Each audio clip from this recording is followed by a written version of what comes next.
Hi, it's Murray from resurrectedman.com and author of The Man Plan. In today's video, I want to talk about the number one principle of clean eating. And if you do this one thing, it's really going to go a long way to getting you the body that you want.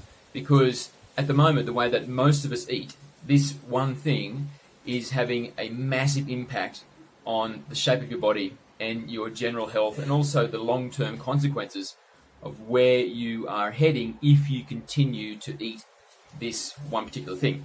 All right, so the number one rule, the one rule which you absolutely must follow if you want to get yourself into shape, is stop eating refined sugar. If you do that and nothing else, you're going to go a very, very long way to getting the body you want. And I have explained this in previous videos, but let me just tell you a little bit about the mechanism of fat gain, sort of like the biochemistry and hormonal process through which we get fat. This is the main way that it occurs. When we eat foods that are high in processed sugars, refined sugars, like very, very simple carbohydrates, our blood glucose level spikes. And then when it spikes, we become hyperglycemic, and our body will respond by pumping insulin into our blood. But usually what happens is we over-respond because it's such an abnormal, because of the way that we've evolved throughout history. It's very, very rare that you would be able to find something in nature that would spike your glucose that much. So the body kind of freaks out, over-responds, and removes too much glucose, and we become hypoglycemic, where we don't have enough glucose in our blood. Okay, so we have this band here. We have this band here, and in this zone here, we're good. We're in this zone, our body says, okay, that's fine, that's enough glucose. It's not too much, not too little. All right, but when you go above from eating refined sugars, you'll actually remove so much glucose through the insulin process that you'll go below this zone, and now you become hypoglycemic and you get sugar cravings. And so again, you'll reach for something that's packed with processed simple sugars, refined sugars, and again, you'll spike, and then again, insulin will take you below, and you go this up and down, this roller coaster. You keep spiking and then troughing, spiking and troughing, spiking and troughing. And every time that glucose is removed, so you've gone above this threshold, too much glucose, insulin removes it, it's sent to your liver converts it to triglycerides, and then those triglycerides are transported to your adipose cells and stored as fat. So you get fatter and fatter and fatter and fatter. And it's usually central fat. You get what's called central obesity, where most of the fat is put on around your midsection, and you start to resemble basically an apple shape. And that's called a metabolic syndrome. You're heading towards a metabolic syndrome, and then that's just one station away from type 2 diabetes, adult onset diabetes, and you can become insulin dependent, because what's occurring throughout this process is that you're burning out the beta cells of your pancreas. So the beta cells of your pancreas is what's creating the insulin, and if they're having to pump insulin way, way more than they were designed to do, they'll start to burn out and produce less and less insulin. So now you actually need external insulin. You become insulin dependent because you just don't produce enough. And also what's happening is because your cells of your body are getting bombarded with insulin all the time, they become insulin resistant.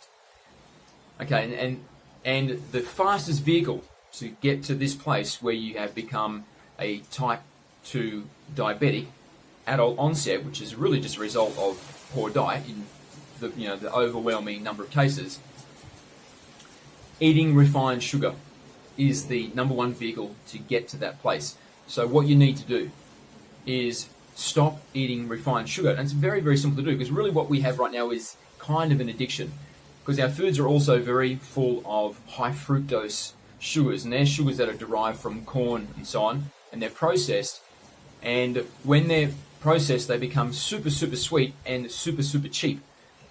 And it also stimulates almost kind of an addictive response. And so food manufacturers have learned that if they put like high fructose corn syrup into our foods, we want more and more and more and more of this food. We almost become addicted to that food. And something that's very interesting is the way that these high fructose sugars are processed is that it doesn't stimulate some of the normal processes that sugars are usually processed by. And so what happens is this fructose is much more likely to be just deposited as fat. Whereas when we eat normal sugars, when we eat proper sugar, it can be sent in different directions. It could go to become muscle glycogen, or use as energy immediately, or something like that. But when we eat high fructose sugars, which is the type of sugars which they normally pack into the processed foods we eat, that is much more likely to go directly to fat, even when it could be used somewhere else if it had been a healthier type of sugar. So I'm getting off the track a bit here, but the point I'm trying to make is that refined sugars are very, very, very bad. So stop eating refined sugars, and that's going to make such a big difference to the way that your body is responding to the foods that you eat. And also you'll have higher energy levels, you have less times in the day when you feel slumped, which is what happens when you become hypoglycemic, when your insulin removes too much glucose and you go below the threshold, you don't have enough sugar, then you sort of get an energy slump during the day. All of that kind of thing will be eliminated if you stop eating refined sugars. So have a look in your cupboard, in your pantry, in your fridge, and see what you've got in there that's highly processed, and have a look at the sugar content. If you have anything which is over 10% sugar, then really I would say, look, just don't eat it. Don't eat it because it's too much sugar. Particularly look at cereals. If you eat commercial breakfast cereals, those things are amazingly packed with sugar. Because we went through some kind of process in like the 90s where fat became like the new evil. Don't eat fat. And so manufacturers, when they remove fat from their foods, the foods become less palatable and they weren't selling as much. But they discovered that if you remove fat but pile in the sugar, then people will continue to eat it. And in fact, what will happen is they actually will eat it more now than they would when it was fattier, now that it's got heaps of sugar in it. So stop eating processed foods, and when you do get a sweet craving, eat a healthy sugar. Eat like an organic piece of fruit as a substitute. So what I recommend, next time you go grocery shopping, buy quite a bit of fruit. Okay? Don't buy any of your processed stuff. When you come home, get all your processed food, give it to your neighbours, give it away, or just decide I'm going to eat this and then I'm never going to replace it. Okay, we'll just get it out of the house, get it out of the kitchen, and then that's it. We'll never replace it ever again. And then every time you get a sweet craving, reach for a piece of healthy fruit instead. It's a very, very simple rule to live by, and it's going to make a tremendous difference to shape of your body, how well you feel within your body, and also the longevity of your body. You know, when we're looking at 20, 30 years from now, you're going to be in much better shape if you make the decision today to stop eating refined sugars. Okay, that's all. If you would like to see the 4-step process that I used to transform myself from fat to thin in just 90 days when I was 40 years old, then click the link you can see above or below this video, and it's going to take you to my webinar where I lay it all out exactly how I did it, so you can follow the same process starting today to get the body you want in just 90 days. Okay, thanks very much, and I'll speak to you again soon. Bye.